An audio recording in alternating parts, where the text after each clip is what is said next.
안녕하세요. 낭낭이입니다. 정말 무더운 날입니다. 이렇게 더운 날에는 무엇을 해도 빨리 지치는 것 같아요. 지치는 몸과 마음을 달래줄 각자의 안식처가 있어야 할 것 같아요. 각자의 생활들을 하면서 또한 더불어 공존하는 사회, 여기에는 타인에 대한 배려는 필수라는 생각이 듭니다. 쓰다 보니 참 재미있다는 생각이 들어요. 무더운 날로 시작해서 말들이 서로 연결고리가 되어 타인에 대한 배려까지 서로 어울릴 것 같지 않은 문장으로 자연스럽게 끝을 맺었어요. 재미있다는 것 또한 제 개인적인 생각이지만요. 나이가 들어가면서 많이 느끼는 것 중에 하나가 다른 사람들과의 생각의 차이랍니다. 다른 사람들은 나와 같은 생각을 하지 않는구나. 아, 이렇게도 생각을 할 수 있구나 하고요. 그러면서 배워가는 것 같습니다. 이번에 읽은 책은 송길령 저자의 그냥 하지 말라. 당신의 모든 것이 메시지다로 송길령님은 데이터 분석을 20년간 하면서 10년 동안 강연도 하셨다고 하네요. 모든 사람들이 SNS에 올리는 개인적인 이야기들을 분석하다 보면 현재의 트렌드가 보이고 패턴이 보이면서 앞으로의 흐름까지도 어느 정도는 예측할 수 있다고 합니다. 이것은 20년간을 한 분야에서 일하다 보니 생기는 능력이라고 봅니다. 한 분야의 전문가가 되려면 최소 10년 이상은 몰입해야 한다고들 하는데 지금부터 10년을 투자해 제가 할 수 있는 일에는 무엇이 있을까 생각해 봅니다. 전 책을 읽어서 좋은 점은 제 자신에 대해 끊임없이 생각하게 된다는 거예요. 그 생각들이 행동으로 이어져야 하는데 이 부분에서 시간이 지체되네요. 이 또한 제 스스로 해결해 나가야 할 숙제겠지요. 이 책은 크게 네 부분으로 나눠져 있는데 그 제목만으로도 이 책의 흐름을 어느 정도 유추할 수 있답니다. 첫 번째, 기시감으로 처음 접하는 상황임에도 왠지 익숙한 느낌, 어쩌면 예견되어 있었을지도 모르는 미래에 대해. 두 번째로, 변화를 인식하고. 세 번째로, 적응을 한 다음. 네 번째로, 성장해야 한다는 내용으로 간추릴 수 있습니다. 그럼 세부적으로 내용을 살펴볼까요? 첫 번째, 기시감, 당겨진 미래. 코로나에 관련된 책들을 읽어보면 공통된 내용들이 코로나를 겪으면서 달라진 삶의 환경들은 앞으로 우리가 살아갈 삶의 패턴들이 코로나로 인해 앞당겨졌을 뿐이라고 하네요.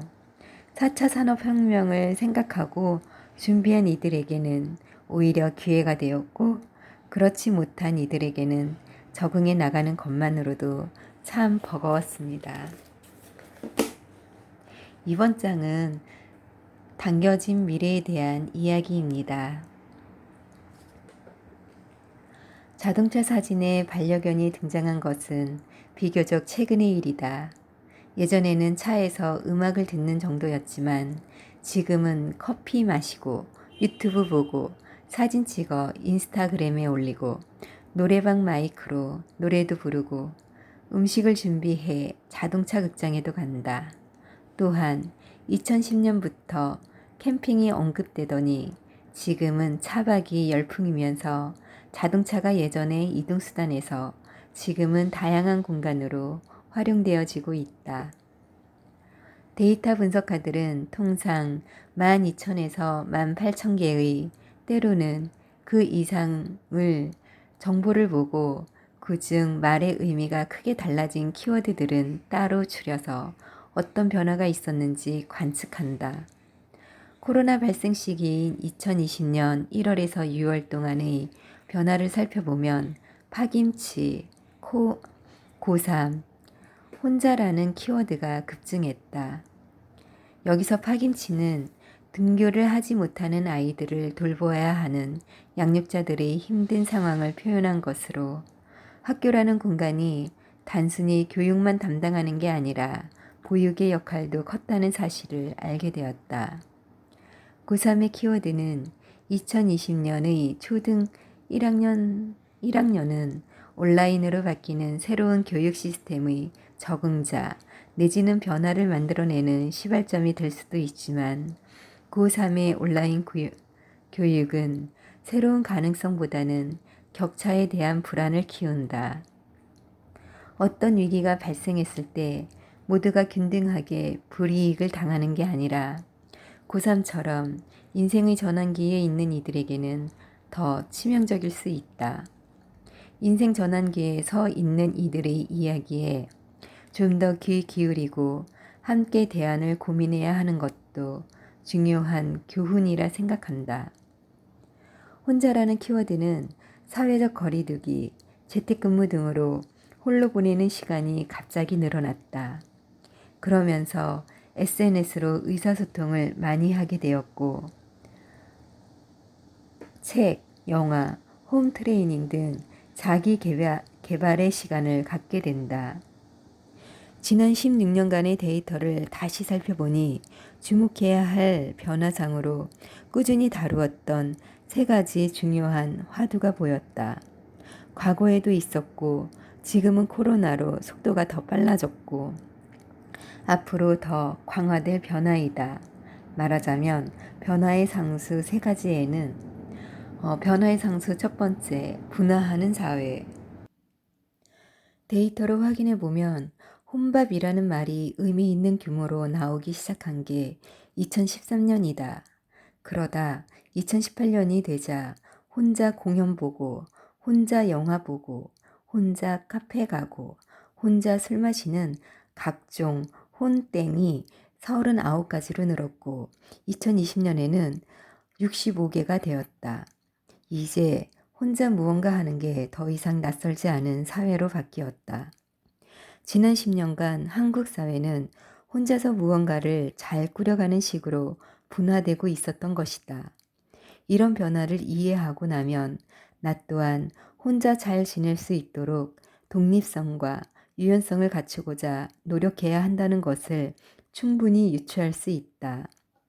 변화의 상수 두 번째, 장수하는 인간. 변화의 상수 세 번째, 비대면 확산. 지금의 무의나 흐름이 단순히 기술 발달이나 우리의 수용력에 의해서만 만들어지는 게 아니라 관계 맺기에 대한 우리의 생각 변화 때문에 더 빨라진다는 사실을 주목해야 한다.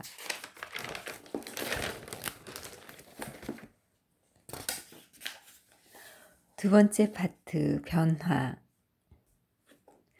가치관의 액상화. 환경이 바뀌면 과거의 계획은 무의미해진다. 변화가 일어났다는 것은 삶에 대한 우리의 정의와 그에 따른 준비를 돌아보아야 하는 상태가 되었다는 뜻이다. 시스템이 바뀌어도 사람이 바뀌지 않으면 소용이 없다. 같은 변화 앞에서도 사람마다 수용성이 다르다. 서로의 욕망이 다르기 때문이다. 환경 변화가 상수라면 우리의 욕망은 변수가 되기 때문에 같은 변화라도 그 결과는 각기 다른 양태로 나오는 것이다. 가치관의 액상화. 우리가 알던 믿음이 마치 지진이 일어난 후처럼 하나둘 흔들리고 있다. 이 변화가 다른 것도 바꿀 것이다. 전제가 흔들리면 다 바뀌기 때문이다. 어떤 변화든 처음에는 조짐이 작았다가 나중에 커진다. 그러므로 조짐이 작을 때 미리 인식하고 그 작은 욕망까지 수용할 수 있다면 나중에 욕망이 팽창했을 때 자산으로 만들 수 있다. 그러니 변화의 작은 부분을 관가하지 말고 계속 계측해서 변화의 그래프를 그려가야 한다. 경험은 개인의 가치관이나 의사결정에 굉장히 소중한 인풋이 된다. 공통의 경험은 집단의 가치관과 의사결정의 중요한 인풋이 된다. 이번 코로나 팬데믹은 단기간에 전 인류에게 공통의 경험을 하게 했다. 여기에 따른 우리의 대응과 그에 따른 반향은 앞으로 사회를 바꾸는 데에 엄청난 추진력이 될 것이다. 변화는 중립적이어서 그 자체가 좋거나 나쁜 것은 아니다. 내가 준비를 해놨으면 기회가 되고 그렇지 않으면 위기가 될 뿐이다. 그렇다면 사회 변화를 불평하는 것보다는 준비하는 자세가 필요하지 않을까? 변화의 속도가 빨라진다면 각자는 더 먼저 가 있으려는 노력을 해야 한다. 옛날은 좋고 지금이 나쁘다고 한탄할 게 아니라 그저 내가 준비할 수 있을지, 우리가 지혜로운 합의에 이룰 수 있을지 고민하는 게 옳을 듯하다.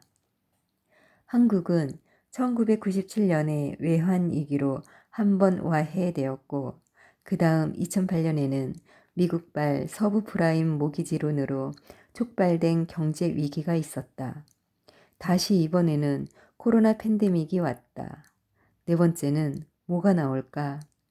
AI나 로보티스, 메타버스는 어떤 변화를 만들게 될까? 이 모든 형태의 변화가 인류에게는 진보를 위한 역경이거나 동기가 될 수 있지만 개인에게는 넘어야 할 거대한 산처럼 다가올 것이다.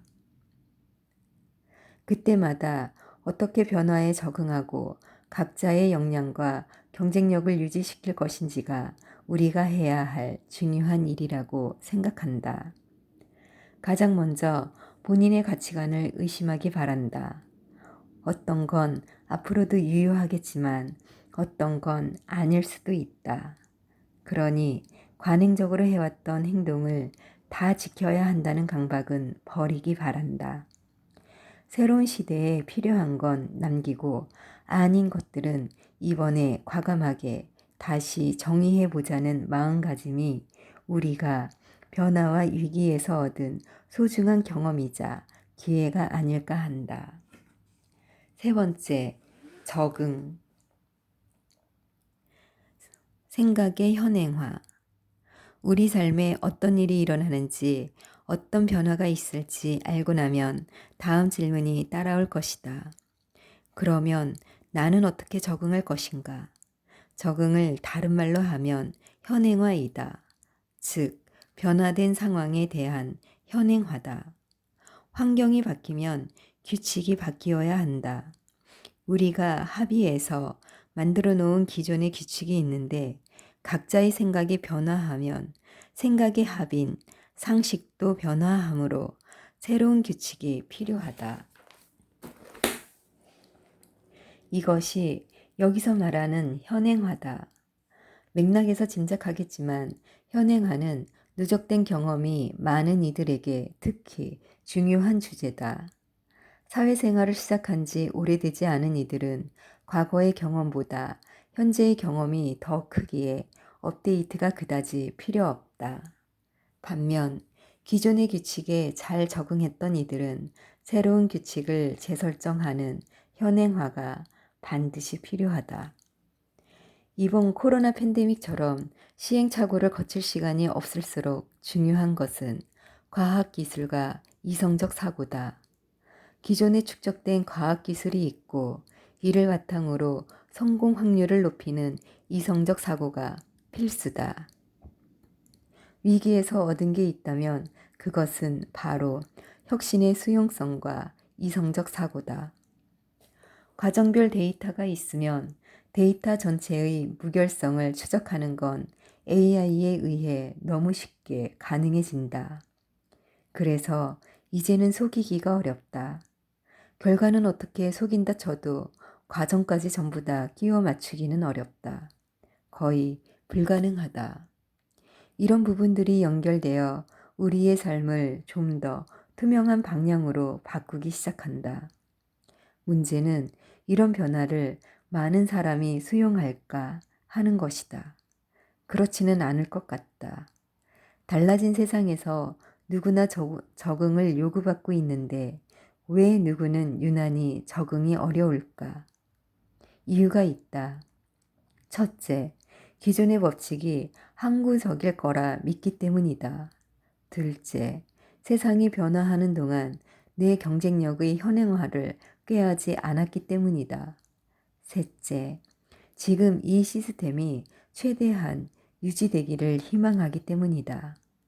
이런 이유들로 시스템의 변화를 무시하며 버티는 이들이 있다. 사회 분화, 장수, 비대면의 확산 등 10년 넘게 이어지고 있는 변화로 일하는 방식이 근본적으로 바뀌고 있다. 그렇다면 우리가 알던 기존의 근무, 근로, 직장, 직업 등에 대해 새롭게 정의해 봐야 한다. 어떻게 일해야 하고 나는 어떤 역할을 맡고 있으며 내 삶의 지향점은 무엇인지 고민해보고 그에 따라 새로운 문화를 수용할 수 있도록 노력해야 한다는 것이 굉장히 중요한 이슈로 떠오르게 될 것이다. 네 번째, 성장, 삶의 주도권을 꿈꾸다. 누군가의 선택을 받은 게 아니라 내가 선택하는 상황이 되었을 때에는 내 것이 필요하다. 그동안 내가 했던 역할은 거대한 톱니바퀴의 한 파트였다. 내 역할이 없지는 않지만 내가 아닌 다른 사람들로 대체될 수 있다. 분업구조여서 내 역할이 제한적이고 특히 숙련의 과정을 거치면 기계도 충분히 할 수 있는 일이라면 더욱 그렇다. 그러니 우리의 이슈는 대체 가능하지 않은 상태가 되는 것이다. 그것이 내 것이 된다. 과연 무엇을 내 것이라 할 수 있을지 데이터를 보니 방법은 두 가지. 플랫폼을 만들거나 장인이 되는 것, 즉 프로바이더가 되거나 크리에이터가 되거나 둘 중 하나다. 이쪽이든 저쪽이든 1등이 되어야 한다. 가운데는 없다. 무섭고도 슬프지만 어정쩡한 중간이 기계에 대체되는 세상에서는 조직 또한 완성된 사람들이 모이는 형태로 변화할 것이다. 실제로 많은 회사들이 공채가 아니라 직무로 뽑고 있다. 훌륭한 사람을 뽑으면 관리할 필요가 없다. 훌륭한 이들은 스스로 관리하지 남의 관리를 필요로 하지 않는다. 뭘 해야 하는지 아는 순간 어떻게 해야 할지 스스로 알아내기 때문에 관리할 필요가 없다. 비전만 있으면 된다. 리더십은 그것을 찾는 작업이다. 일상의 모든 행위는 의미가 있고 욕망이 있다. 구매는 그 브랜드가 말하는 가치에 대한 동조고 콘텐츠의 수용은 지적 취향에 대한 선언이며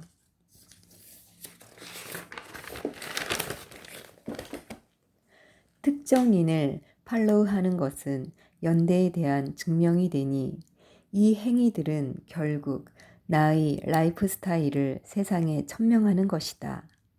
나는 이런 삶을 살고 있다고 신호를 보내는 거다. 이들 행위를 종합적으로 이해하면 나에 대한 이해가 될 것이다. 나의 모든 것이 나를 설명하는 메시지가 된다. 이제는 스스로의 흔적을 남기고 성장의 기록을 체록하는 것이 곧 나의 프로파일이 될 것이다. 그러니 여러분은 무엇을 해야 할까? 첫째, 직접 해야 하고 둘째, 기록으로 남겨야 한다. 그 성장 과정이 나의 자산으로 환금될 것이다. 일종의 문화적 자본이고 그게 나의 업이 될 것이다. 진정성의 어원은 스스로 무언가를 성취하는 것이다. 결국 진정성 있는 행동이란 내가 의도하고 내가 행한 거다. 이를 업의 관점에서 풀어보면 주체성과 전문성이라는 두 가지 덕목으로 해석할 수 있다. 내가 한다는 건 첫째는 의지의 문제고 둘째는 전문성의 문제다. 즉, 내가 하고 싶고 할 수 있느냐이다. 이 두 가지를 갖춘 순간 우리는 신뢰를 얻는다. 우리는 그런 분들을 장인 또는 예술가라 부른다. 이 일의 주체가 나인 것이다. 성장은 목표가 아니라 과정에서 훈장처럼 주어지는 것이다. 자신이 직접 일해서 남는 성장의 결과는 나에게 경쟁력으로 남게 될 것이다. 그러려면 무엇을 해야 할까?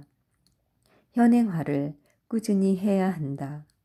생활이란 잠시 잠깐 하고 멈추는 게 아니라 지속되는 것이다.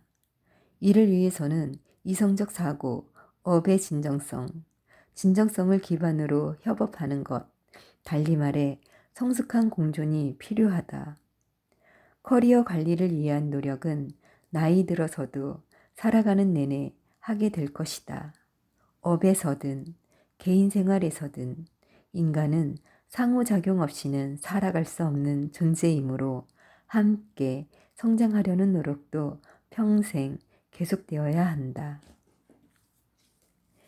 이 책의 핵심 내용을 요약하면서 전 여러분에게 책 한 권의 내용을 고스란히 잘 전달해 드리고 싶은데 정독을 해야 공감이 가고 그래야 글의 여운이 오래 가겠구나 하는 생각이 들더라고요. 제가 읽으면서 공감했던 느낌들을 표현하기에는 아직 많이 서툴지만 그래도 꾸준히 노력해 보겠습니다. 낭낭이었습니다. 오늘도 좋은 하루 되세요. 파이팅!